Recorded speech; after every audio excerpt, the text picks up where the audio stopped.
Hello et bienvenue dans cette nouvelle série de vidéos où je vous partage, comme chaque mois, mes performances mensuelles de trading. Et on rentre direct dans le vif du sujet. 4 700 $ baby le mois dernier. Preuve en image. Oh. Là, premier, deuxième, troisième, quatrième. Oh là là là là là là. Top Step My Funded Future baby. Petite dédicace pour tous les rageux. À vous. Ils sont à vous, ceux-là. Ces 4 700 $, je vous les donne. Ils sont pour vous, ces cadeaux. Et maintenant, on va rentrer dans le vif du sujet et on va regarder ça, donc plus en profondeur, sur ce que ça a donné le mois de septembre et que la performance a été astronomique, mais je l'ai mal fini avec un drawdown. Je vais tout vous expliquer le plus rapidement possible. Du coup, ici, sur le mois de septembre, donc j'ai explosé. Donc ça, c'est sur l'ensemble de mes anciens 20 comptes financés. Vous voyez là où je veux en venir. Et qu'en plus de ça, en fait, ici, bref, j'ai pas de stylo ici, mais ici, avec ces gains, à côté de ça, j'ai mis le paquet sur 3 comptes Top Step que j'avais et un compte My Fund in Future également que j'avais. J'ai mis le paquet, donc en mini, et c'est passé. Donc direct, j'étais financé là, en début de mois. Et ensuite, j'ai explosé.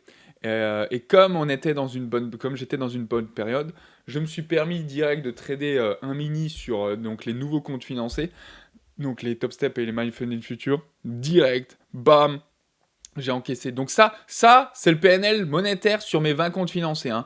Mais j'ai plus ou moins gagné la même chose sur les comptes mini.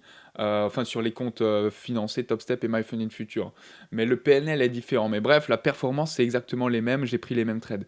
Donc, voilà comment j'ai cartonné. La journée du 11 septembre, je vous ai montré. Je vous ai montré les trades que j'ai pris. Tous, dans la vidéo que j'ai faite, que j'ai publiée donc dans la semaine du 11 septembre. Bizarrement, bon, c'est le 11 septembre. Et donc, la journée, je l'avais faite en pré-market. En pré-market, j'avais déjà fait ma journée.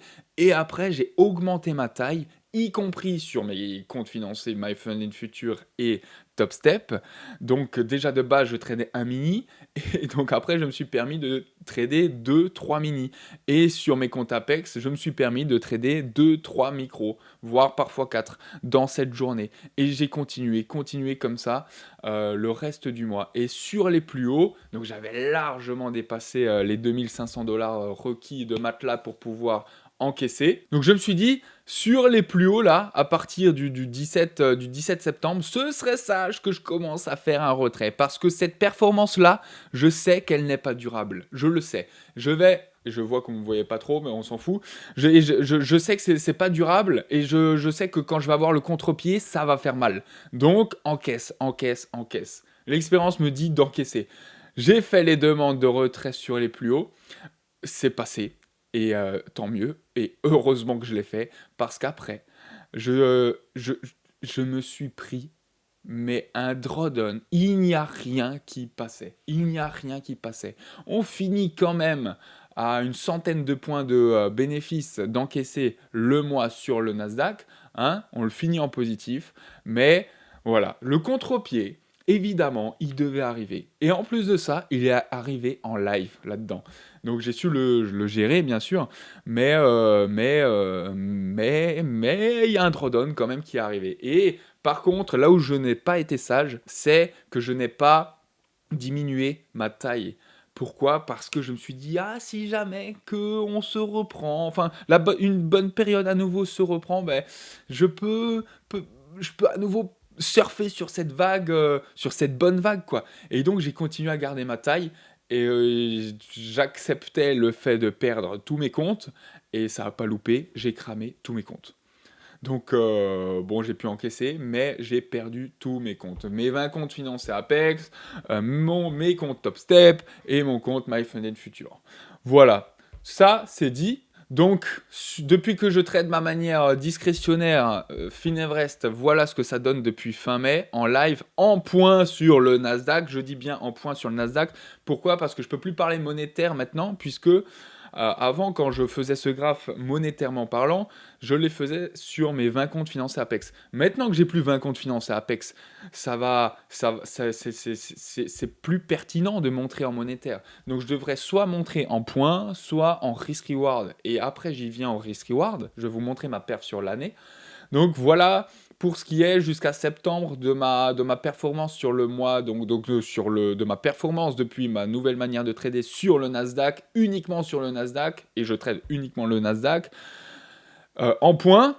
Et ça s'arrête là. Donc là, je bouge ma tête. Là, on est le 1er octobre. Donc je remets ma tête comme avant. Et donc, ça s'est arrêté là, le mois d'octobre. Presque au plus bas, presque au plus bas. J'ai réussi à remonter début octobre, mais bref, ça on fera le point le mois prochain parce que à ce moment, au jour où je tourne la vidéo, je suis retourné à quasi 400 points ou un peu plus. Pareil, j'enchaîne un drawdown actuellement et j'essaie de le gérer quoi. Voilà pour ma performance actuelle avec ma manière de trader Finevrest et sur le Nasdaq. Pour ce qui est de ma performance annuelle en risk-reward, voilà ce que ça donne.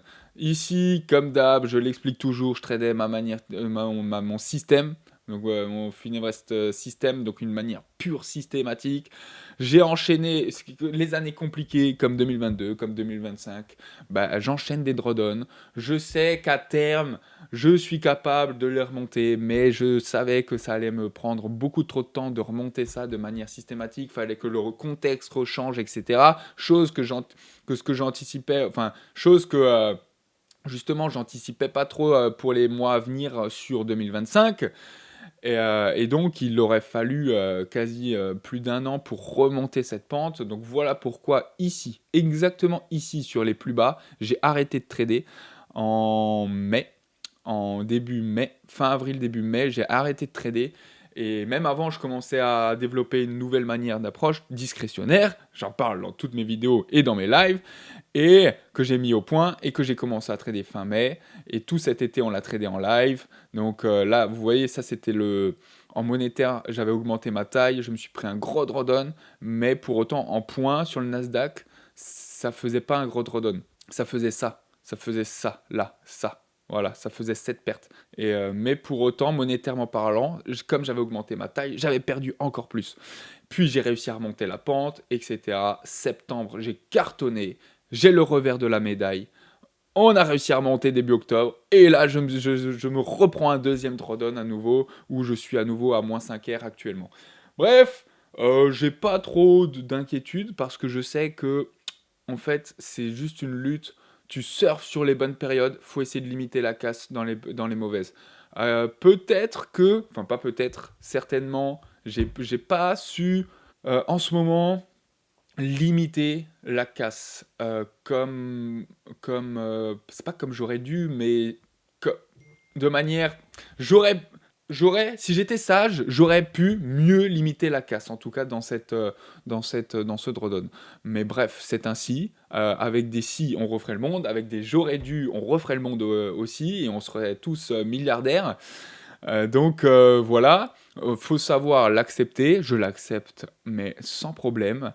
Et je me suis déjà prouvé à moi-même, et je voulais déjà prouver en live, montrez-moi les gars qui font ça, qu'on arrive à chaque fois à remonter la pente et à performer et à être rentable. Donc voilà, pour ceux qui jugent uniquement sur une seule année, vous avez rien compris. Une performance se mesure sur plusieurs années. Et pour autant, avec ma nouvelle manière de trader, mon objectif c'est de ne plus passer un semestre perdant. Et donc, ma nouvelle manière de trader qui a commencé à partir de là, ça va quoi. Je suis bien. Actuellement, j'ai dit je suis à plus 400 points sur le Nasdaq depuis fin mai. Donc ça va faire 5 mois que je vais trader.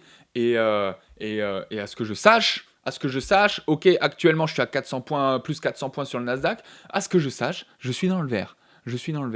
Et je compte pas le mois de fin octobre et novembre, je compte pas cramer 400 points sur le Nasdaq. À moins qu'il y a et même en risk-reward. Donc à moins qu'il y a une hausse de la volate, etc. Mais même pour autant, je vais baisser ma taille, je vais y aller mollo.